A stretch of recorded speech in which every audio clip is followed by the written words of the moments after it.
Chez Disney, ce qui fait de Claude Frollo un méchant différent, c'est son idée d'agir pour le bien, de répondre à une volonté divine. Sauf au moment de cette superbe chanson infernale qui lui donnera une personnalité finalement plus complexe. Et pour bien la comprendre, il faut la mettre en parallèle avec celle qui précède, chantée par Quasimodo, Une douce lueur. Oui, justement, si j'ai bonne mémoire, les deux s'enchaînent, non ? Et tout l'intérêt réside dans cet enchaînement. Dans la très courte chanson Une douce lueur, une sorte de berceuse, Quasimodo s'interroge sur les affirmations de Frollo à propos de ses apparences, puisqu'il perçoit Esmeralda comme un ange qui a effacé ses chagrins.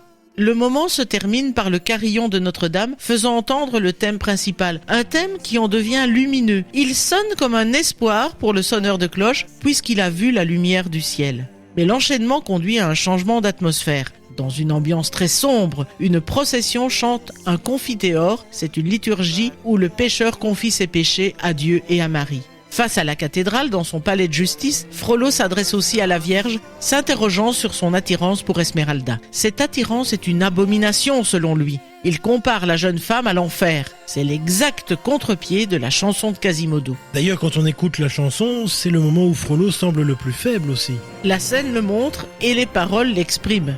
Lui qui est montré la plupart du temps en contre-plongée, lui apportant une impression de puissance, se verra repoussé vers le mur, où il ne tient plus qu'une toute petite place à l'écran. Il semble désespéré, écrasé par de fantomatiques figures rouges encapuchonnées, entourant le personnage et le condamnant, bien qu'il se défende de toute faute. Car il tente, durant tout le thème, de se disculper. « Est-ce ma faute si notre Père a fait les hommes moins puissants que Lucifer ?» ira-t-il jusqu'à dire.